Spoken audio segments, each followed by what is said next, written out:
In the year of 1947, the British decided to leave India, but just before they packed their bags, they had made India bleed even more by pushing it into a deadly civil war. Who would have thought at that time that just in a few decades, Indian companies would be buying and taking over the top British brands like Jaguar, Range Rover, or the famous tea brand that we know as Tetley? Who would have imagined that an Indian brand Tata would buy a steel company Coros and provide jobs to the British in their own land, but without making it a colony? Actually, I will not be very surprised if this video will shock the international community a bit. When you hear the word India, the images that come to your mind are something like this.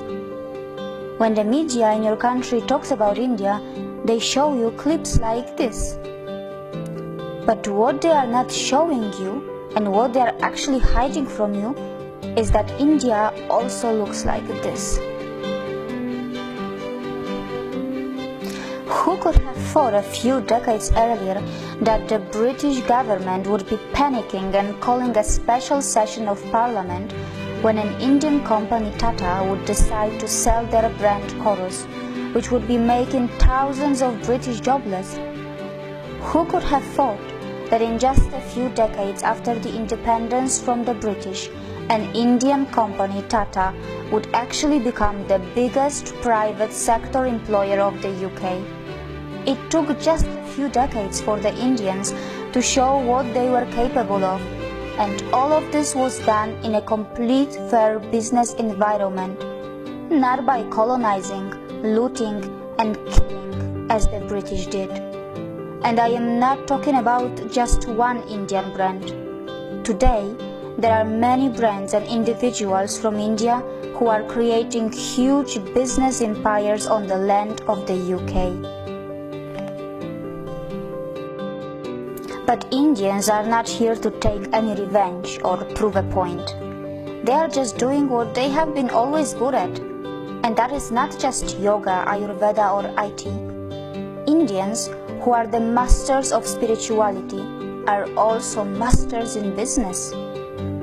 Indian economy has finally gained momentum. And mind you, it has not got to the 5th gear yet. Probably it is still in the 2nd gear. But what is surprising, that even in the 2nd gear, it has already become the fastest growing major economy in the world, already taking over China in that regard. And India still has so much of unutilized potential which is lying in its reserves. Now let's talk about the major industries of India. IT sector. India is the world's largest sourcing destination for the information technology industry, accounting for approximately 67% of the 124 to 130 billion US dollars market. India ranks 3rd among global startup ecosystems with more than 4,200 startups. Science and technology.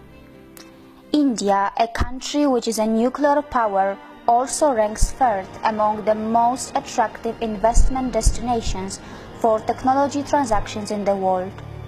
The Indian Space Research Organization, ISRO, has completed its mission of developing India's independent navigation system by launching Indian Regional Navigation Satellite System, which means India has its own version of what in the West we know as GPS. India is constantly helping other countries like Singapore, Germany, UK, and many more to launch their satellites as well. It has successfully undertaken space mission to Moon and even Mars. Pharmaceuticals sector. The Indian pharmaceuticals market is the 3rd largest in the world in terms of volume, and India is the largest provider of generic drugs. Gems and jewelry sector. India is one of the largest exporters of gems and jewelry in the world. They are a hub of semi-precious and precious stones. How many of you actually knew that 95% of diamonds in the world are cut, polished, and processed in India? And most of it happens in just one city of India, that is called Surat. Healthcare sector. India is fast becoming a hub of medical tourism of both types of healthcare, modern medicine and natural, which includes Ayurveda and other natural treatments. It has the advantage of the new state-of-the-art hospitals and well-trained and high-skilled professionals, which is supplemented by its low cost. The cost of surgery in India is about 1/10 of what in the US or Western Europe. India is a top destination for you, whether it's about natural treatments, a heart surgery, a cosmetic surgery, or a dental treatment, which your country's natural insurance may not be covering. Real estate sector. India is building future cities of the world with a massive plan of building 100 smart cities. To give you an example, over 5 million homes are under construction just in the national capital region of India. A majority of people in India still live in villages, and India is preparing itself for the biggest migration of its people from villages to the cities, at a scale which the mankind has probably never seen before. Infrastructure sector. India is growing its infrastructure at an unbelievable speed. Did you know that its capital already has around 250 kilometers of modern metro rail? And it's going to add a few hundreds more, which is going to make it the biggest in the world, close to Shanghai. Almost all its major cities are seeing the rapid development of metro, and the construction of bullet trains connecting the major cities are underway too. Not just that, India is developing infrastructure in the other parts of the world and growing its influence by making ports and developing other mega infrastructure outside India too. Automobile sector. Apart from all the international companies which are lining up to make the most of India's automobile market, which is literally exploding, India's own brands are not far behind.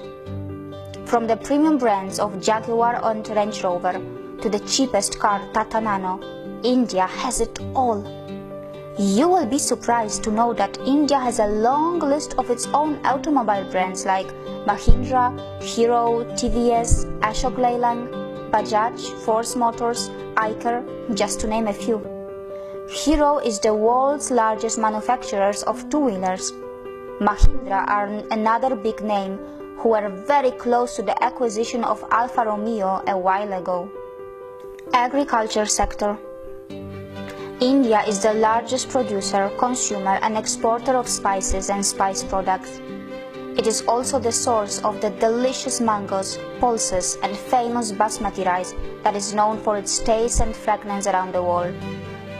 The good news is that the northeast part of India has its agriculture based on the traditional organic farming, which has been untouched by the failed scientific experiments of fertilizers and genetic seed modification.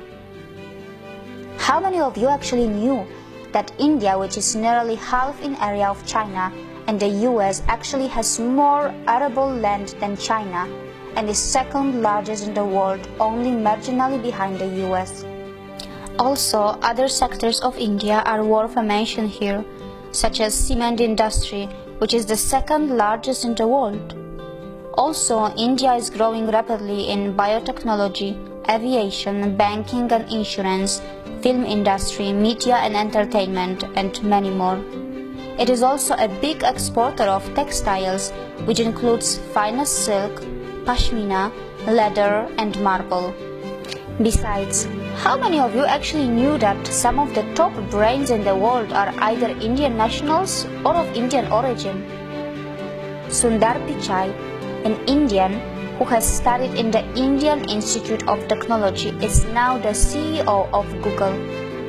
Satya Nadella, who is the CEO of Microsoft, is a graduate from Manipal Institute of Technology in India. The CEO of Adobe Systems is also an Indian, and his name is Shantanu Narayan. And these are just a few names. There is a long list of global CEOs from India.